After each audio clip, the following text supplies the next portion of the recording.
for a living? They often reply by saying things like, "Bless your soul, that must be difficult." And my all-time favorite, "It's so nice to see someone not working for the money." I'm a social worker. I tend to the wounds of people crucified to circumstance, carry hope and band-aids in my briefcase, share my own scars for street cred. I work with kids who see their probation officers more than their fathers.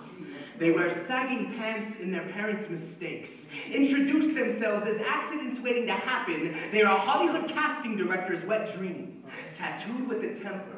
Do-rag D-boys, boys in the hood, mi vida loca. They speak in sign language because they have been taught they are voiceless. Marginalization is a chip on their shoulder. It is so heavy, they walk with a limp, pass it off as swag, their fingers, more familiar with hikes than pencils. Eye-smoked clothes paint their worldview the color of devils as they search for God, or anyone else they can just look up to. Okay. Each one has a story. Emilio wants to change, so he keeps a lucky penny in his pants pocket along with the quarter I gave him to call with whenever he is in need. In the desperation of his 15-year-old eyes, I see more potential than an idea Rivera never manifested on the canvas.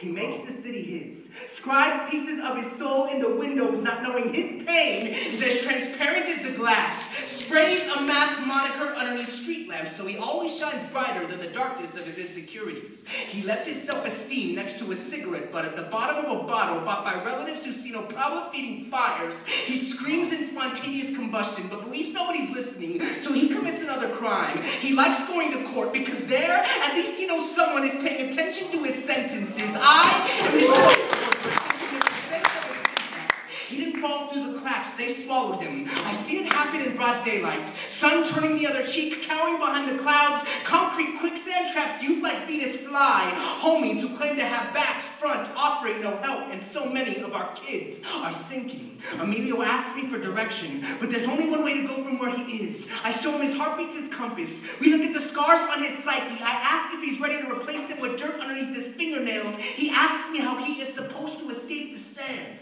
I remind him he cannot ask for one to guide his footsteps if he's not willing to move his feet first. I speak in cliches, talk of butterflies and phoenixes and of hip-hop and so many ugly things that have bloomed into beauty. I speak in truths. I tell him I don't know if things will be okay. I show him statistics are stalking him in prisons, plan housewarming parties. I tell him the streets, they don't change, but I know that people do. Hope is not a helium-filled balloon that is slipped from our fingertips. We do not have to watch potential float away. I am a social worker. I work with kids who learn to spell stigma before their first names, but each one is an artist learning to draw their own conclusions. Their pencils are heavy burdens built without erasures on purpose because sometimes the best thing you can do is not go back. I am a social worker, and no, I don't do it for the money. I do it simply because I still believe in people, and I really hope that all of you still do too.